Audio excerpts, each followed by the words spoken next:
Welcome to the NorthLakes podcast. I'm today's host, Jeremy Oswald. Today we are going to be talking about prescription services here at NorthLakes. If you think a pharmacist is just someone who gets an order from a doctor and passes out the pills, tune in and learn how you are wrong. NorthLakes Pharmacy Director Chris Dreyer joins me for a conversation about the nuances of what she and her team in prescription services do to get the medications to our patients.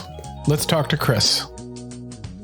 I know you're a pharmacist, but you have kind of a better title. Yes, well, I am a pharmacist, yes. But my title here is pharmacy director.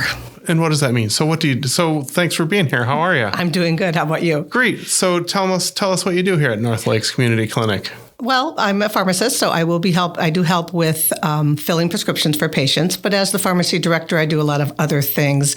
I oversee all the pharmacies and remote dispensing sites, and I help with vaccines in the clinics, that type of thing.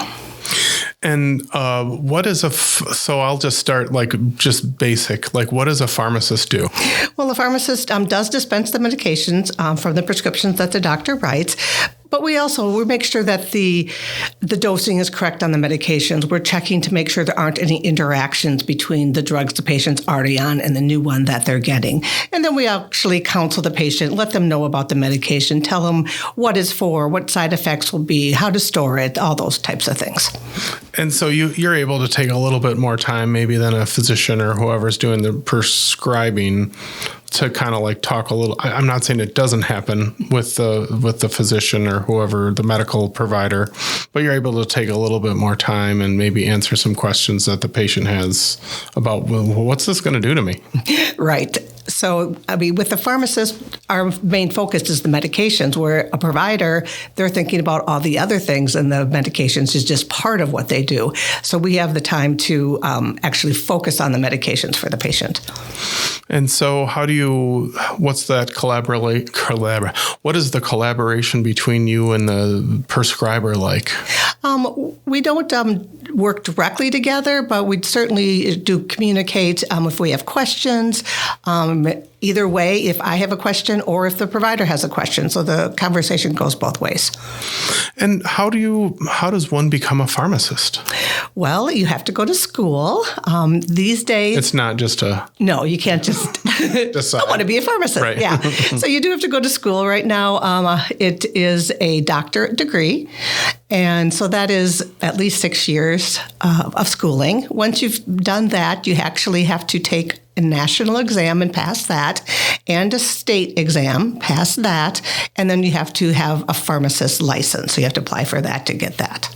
And so what is that education like? What are you learning, and what are you getting trained in to be able to do this? Well, we learn all about the medications, how they work, interactions. We get practice on patient counseling, all sorts of things. Now, of course, I did it a long time ago, so I'm not sure exactly what happens these days, but those are some of the basics that would still be the same. And how do you go about learning about new medications, new techniques, new stuff? How do you get the new knowledge? Well, that's a good question. Usually, we might read about it in a journal. We actually might see an ad on TV because they always are, doing commercials about, this new medication. So often I'll see that and I'll go, oh, I should look that up. That's a new medication. Somebody might ask me about this. Yes, exactly. Really? Wow. Yeah. So, but we do continuing education. So we'll hear about new medications that way also. And how have things changed? I mean, are there lots of new medications? Have there been big changes in things that you're prescribed, or has it been, I'm sure there's a little bit of both. Have things stayed the same, or have there been sweeping changes in the pharmacy world lately, or since you've been doing it? Sure. I would say that there's not big sweeping changes. We're certainly getting new medications all the time. But there's still the older medications that are still being prescribed. Some of those fall by the wayside as we get new ones, because usually the new drugs work better or have less side effects. But it's not like it's a total replacement of medications. It just kind of keeps building on what we have. Is it hard to keep up with, or is it? It can be, yes. And so I like speaking with my other marketing people that I work with must be nice. You have other pharmacists that you work with here at NorthLakes, yes, that you collaborate with. Exactly. And but what, like, outside of it, do you have like old, like, your old pharmacy chums from back in the day that you ever like interact with? And hey, what do you think about this? Or not so much. Unfortunately, some of my colleagues that I was good friends with during school and that type of thing, we've kind of lost touch with each other. So it's more with the current pharmacist that I work with now. Got it. I just didn't know if there's like, the annual conference you all go to and. Yeah, not necessarily, no. Oh, got it. So what's it like? Is there something, talk a little bit about how it's different, or how does it work here at NorthLakes? I know that, I'll leave it at that because I know some things, but I'd love to hear it from you. How do we do this at NorthLakes that might be a little different than other places? Sure. So with NorthLakes, the one thing we have is that we have our main pharmacy in Iron River, and that is very much like a typical pharmacy that you'd find, or retail pharmacy, although we do only take prescriptions from our providers, so that's a little different. And then we have other sites that are called remote dispensing sites, and those are still under the supervisory of the main pharmacy. We don't have to have a pharmacist at these remote dispensing sites, and they basically do the same thing that the pharmacy does, but we use video communication to verify the prescription, to counsel the patients, to interact with each other, staff-wise, if we have any questions, that type of thing. So that's you're in kind of constant communication. Yes. With what is a dispensing site? Remote dispensing site. Remote dispensing site. Thank you. And I just know from being around here a little bit that it was a little now we're all Zooming and talking, video via video chat, but that wasn't always the case. It was a little kind of cutting edge when we started doing it. Yes, when we started doing it, that was way before, the COVID time when everybody kind of switched to video, communication, that type of thing. But we started right when we opened the pharmacy in 2013, and we had actually big video screens and big equipment, and we've actually gotten a lot better with that because now it's just a tablet, so it doesn't take up as much room. But we've been doing the video conferencing all along. And has there been any hardships or anything that weird about that? Or, from what I know, it looks like it just works great. But has there been any, I guess if there's a power outage, that could be a problem, but any other snafus or problems with it? Right. It works really well. The only time is a power outage or internet outage, things like that. If for some reason the connection goes down, then we have a little bit of a problem. We usually have a backup. Most of us, have FaceTime or something that in a pinch we could use, but we prefer the video connection. And then we just try to get back, connected as soon as possible, depending on what the reason is that it went down. And if I recall, a patient can, totally interact as well. You can yes, be on the screen and use it, not just what is the person that isn't a pharmacist dispensing the medication? Sure, called? It's a pharmacy technician. So the pharmacy technician can bring the tablet over to the patient and there can be interaction that way. Yes, exactly. So the tablet, we actually, can take it to the patient, and then the pharmacist at Iron River can counsel the patient at one of the remote dispensing sites, just like they would if they were standing in front of them. That's pretty that's a kind of a barrier breaker, right? That's kind of in our mission to remove barriers to wellness.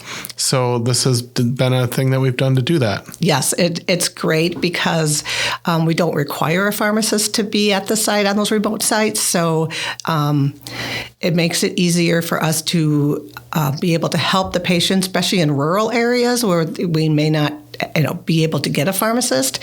So it just, makes our pharmacy services available to more people. Mm-hmm. That's got to feel good. Yes.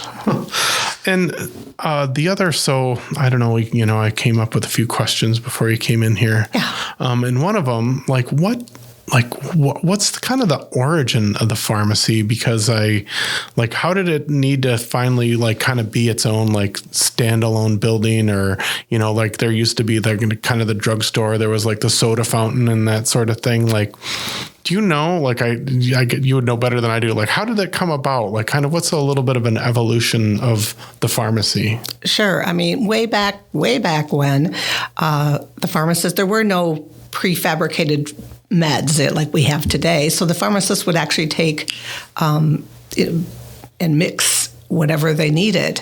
They used to have all sorts of like recipes of what they wanted, and they would label it and sell it that way. And then that's where that mortar and pestle kind of was the symbol. Yeah. Okay. Yes, exactly. Right. Uh-huh. And then as the medication started to be made by manufacturers that were all ready to dispense without having to actually make up, it shifted to more of that. And I think the pharmacy back in the day it had other things, like you said, the old-fashioned soda fountain, that type of thing, just as something else to bring people in, more of a community thing. So, I mean, at that time, the number of prescriptions they filled probably wasn't as great as it is now, for sure. So it's just another form of revenue for them, too. So they used to, like, grind up their own, like what was that? I know you weren't doing that, but, like, so they would be like, here's a dash of salt and some, that just, yes. I never put it together. Sure.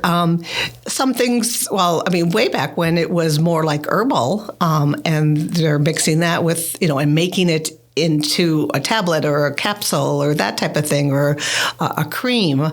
And then they started to be able to get like bulk ingredients that were actually medications, but they weren't already made into a tablet or capsule. So they're like a powder or a liquid, and that would be what they would use to make up what they needed. In the way that but now it's like, so I guess I have no idea. So how do you get your medications? Basically, we order them through a wholesaler. And the wholesaler gets it from the manufacturer that actually makes the medication. And so you have a stock of them in your pharmacy. Yes. And then somebody says, I'll just use lisinopril. Mm-hmm. And you're like, have a vat of like a large supply of it. And you're like, here's your share for the next whatever few months. Right. Yeah. Oh. And yeah, I don't know why I find that so exciting. So it has I guess I already kind of asked this, but like, has the amount of have the amount of medications in the world changed? I mean, has there been a huge, I don't know, are there a lot more medications out there? Are there just more and more, there's more research being done, so there's just more options for you for things to be prescribed? Yes, I mean, they keep discovering and making new medications. So you're always going to see new medications coming out. It's not like it's a huge jump every year. It's just kind of a continuous, steady stream of new medications. And you must have a real rigorous kind of inventory check.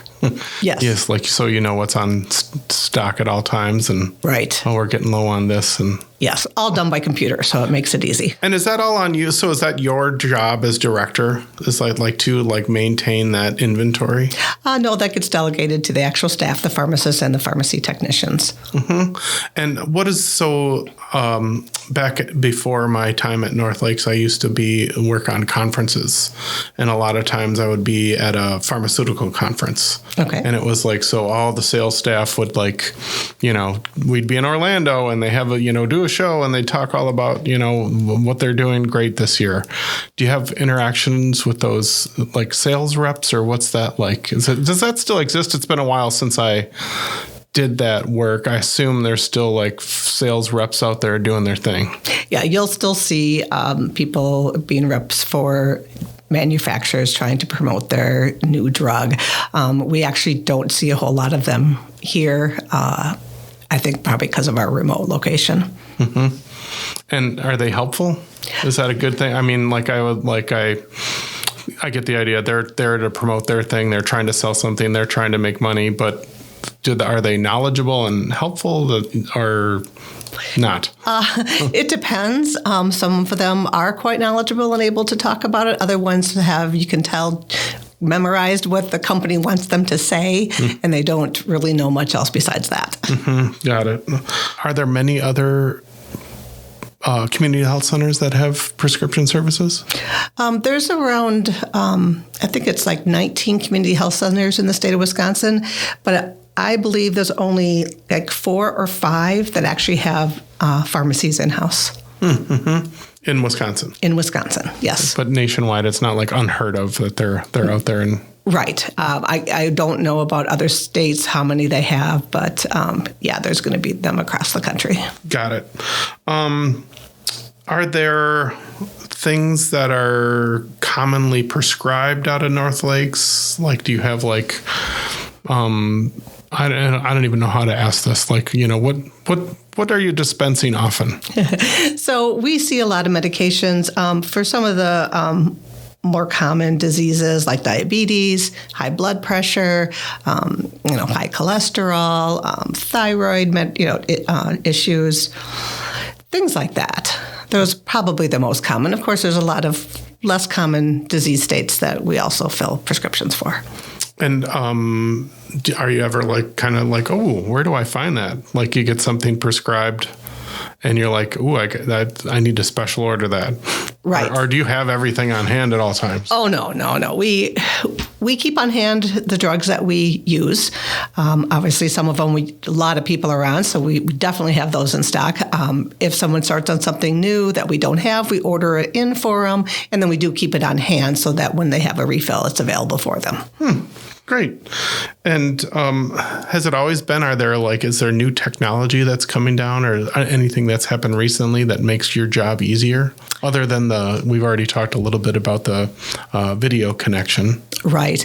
I don't know of anything specific that's changed recently. I mean, obviously, years ago, getting our records computerized was a huge benefit. But I can't think of anything currently that's going on. So things are good. Yeah. Nice. What do you like about it? What makes this enjoyable for you? I really like dealing with the patients, getting to know them, being able to help them. That's always really rewarding.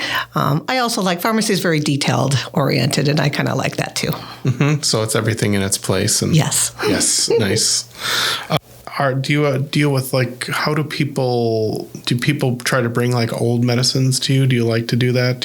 Are you able to dispose of outdated medication? We do have a way of doing it. I do recommend that if someone has a lot of medications, that they take them to an actual disposal site. Most police stations have a drug drop-off box. You can always take them to Clean Sweep if there's that type of thing in your community. So that's really the best way to take care of it. We certainly don't want to put it down the sink or anything like that, because that's going to go into our environment and is going to affect animals and us possibly. Yeah. So it's really important to make sure you take it somewhere where they can actually dispose of it correctly. And most of the time that's like an incineration type thing. So like Clean Sweep and that, they then send it onward to be taken care of. Great. And what does North Lakes do? How are we able to make medications more accessible, more affordable for people? If so, I'm assuming. Yeah, sure. I mean, it's nice that we're here in the clinic. Instead of having the patients having to drive to another town to get their prescriptions, it's available right here, right in the clinic. They can get their medications right after they see the doctors. So that's really helpful. And we can even mail prescriptions to patients if they have trouble with transportation or that type of thing. And we try to help the patients. If there's financial concerns, we make sure that the doctors are prescribing inexpensive medications versus, say, the really expensive ones, because we really want to make sure that they're able to afford it, so they actually will come and get their medications and they'll actually take them. If it gets to the point where they can't afford it, they're just going to stop taking it. And Medicaid, Medicare, do they factor in? Will they pay for medications? Yes, they do. So that's got to be really helpful. Yes, yeah. So we take Medicaid, which is a huge part of the population that we deal with. And we do take the Medicare, the Part D, which is for the drugs. We see a lot of that, but we also take insurance from commercial insurers, like if you get it through your job, that type of thing. And is there back and forth with insurance ever that you have to work with our billing department to kind of, I don't know, grease the wheel at all? Or yeah, basically, if we have any issues with the insurance company paying it, we're going to have to work directly with the insurance company to try to figure out what's going on. There'll be times that the insurance company has a list of medications they will pay for, and if one that's not on their list is prescribed, either we have to get it changed or we may have to do what they call a prior authorization. The doctor has to usually fill out information about why this certain med is needed, why is it not the one that's preferred being filled. So those are the really biggies that we have to deal with insurance. Thank you for doing that. Yeah. Has there been a trend? Like, I know, again, my town that I'm living in, I'm very happy that I have there's a pharmacy that's kind of locally owned. The person lives there. I know the pharmacist, and they're in the community. Is there a trend nationwide where that's kind of, are we losing those? Is it becoming more corporate, or what are there? I don't know. Can you talk about those industry trends at all? Sure. There used to be a lot of independent pharmacies in a lot of small towns. Financially, it's been harder and harder for them to stay afloat. And so the bigger box pharmacies are taking over, the Walgreens, the CVSs, that type of thing. And you're seeing fewer and fewer independent pharmacies. And I don't know, do you have an opinion about that? I think it's really sad. I love it. I mean, I don't know. I go in there, I can buy a package of envelopes. I know so-and-so, and, they, sell greeting cards of people that I know. And so, I don't know. I think it's great. Yeah. I grew up in an independent pharmacy, worked in an independent pharmacy until I came to NorthLakes. And I think they're great, and I wish they weren't going away like they are. So is there is there an online presence? Are there people that they just exclusively get their medications that way? Is that an option for like worldwide and with NorthLakes, I guess I could say? Right. There are online pharmacies. So those are used. Some insurance companies require the patient to do like an online pharmacy or a mail order pharmacy, which is really too bad because most patients really would like to come to the pharmacy and talk to somebody in person regarding their medications. But it is another way to make things more accessible. I'm trying to look at the sunny side of it. Yes, you are. Yes. Yes, so that does help. If they have any issues, if they have trouble with transportation, or if the insurance company prefers them to do mail order or online pharmacy, then hopefully that means they'll get a break in their price because they're going to one of them. Oh, well, I just think of myself, I'm like, oh my gosh, my prescription ran out. And, I know my pharmacist will be like, here's a couple to get you through until you can connect and get it renewed because I'm dumb and let it go. So I don't know. I know probably that'd be really hard to do online. Yeah, very hard. And it happens pretty frequently. Either the patient doesn't realize that they need to put the order in 7 to 10 or even 14 days before they're going to be out because they have to think about the mailing time. And that's always, really hard. Yeah. And I don't know. So thank you to my pharmacist. If they are listening, I appreciate it. Yes. So how are you able to help a patient, take medication or make sure that they get it? Sometimes is it tastes bad or the pill's too big, or are you able to help patients out with just to make it easier for them to actually take the medication? Yes. We'll try to work with them for whatever reason they may be having an issue. Like you said, if the pill's too big, we can see if we can get something smaller. We can see, is it appropriate to break in half or even crush? So it just depends on what the issue is, but we definitely try to work with them to try to find a better alternative. What are some hardships that people do have that are what makes it hard for some people? Other than we already just talked about size, I guess. Right. I would say the ability to swallow the medication, and you had mentioned if it tastes bad, that type of thing. We don't see a ton of that, but really more importantly for a lot of our patients, it's how much it costs. So that we have to work with the patient on too. Recently, hanging with my mom. She just turned 80. Hi, Mom. How's it going? Thanks for listening. I hope you listen. But, and I hope you don't mind me asking this on your behalf. But I was just surprised at how much medication she needs to take.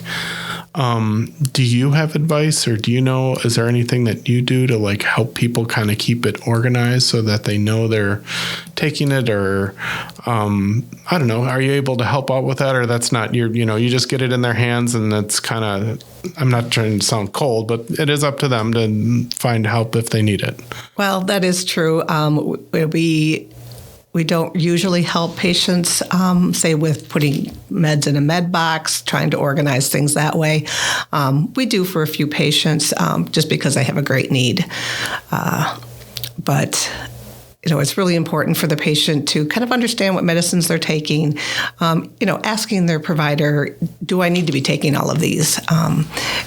Because sometimes they can get off a few of the medications and not take them anymore, which might make things simpler.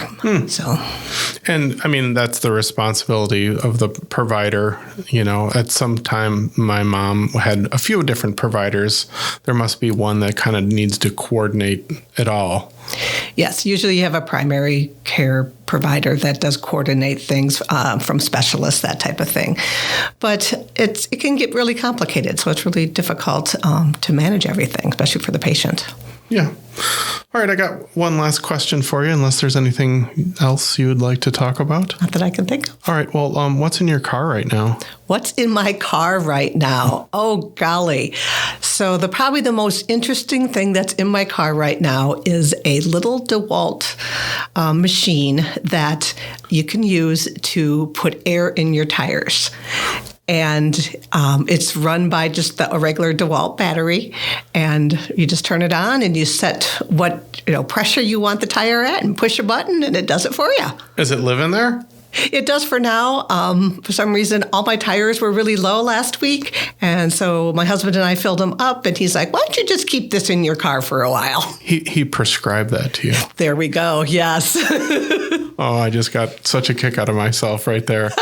I was with somebody camping this weekend, and they had or 2 weekends ago, they had a power source that they could charge their, like one of those blocks that in days gone by we would charge our phone with. Sure. But he's like, I can charge my car with this thing. Oh, wow. I've not seen that. Yeah, I didn't either. Oh, but so I'm going to guess it was the change in temperature that may have made your tire pressure. That's what we think, yes. Right. Okay, well, I'm glad we agree on that. Well, Chris Dreyer, thanks for the conversation about you and pharmacies and how we offer that service, prescription services here at NorthLakes Community Clinic. Thank you. Well, thank you for having me. All right. See you later. All right. All right. Bye. Bye. Thank you, Chris Dreyer. It was great to talk to you and learn more about how medication gets to our patients. NorthLakes Community Clinic is a federally qualified health center with multiple locations throughout northern Wisconsin. Our mission is to respond to the healthcare needs of our communities with an integrated array of quality services and actively remove barriers to wellness. You can learn more by visiting our website at nlccwi.org. Please tell your friends about the NorthLakes podcast and give us a review wherever you are listening. I'm Jeremy Oswald. I'm a marketing and communication specialist at NorthLakes and appreciate you listening. Have a great day.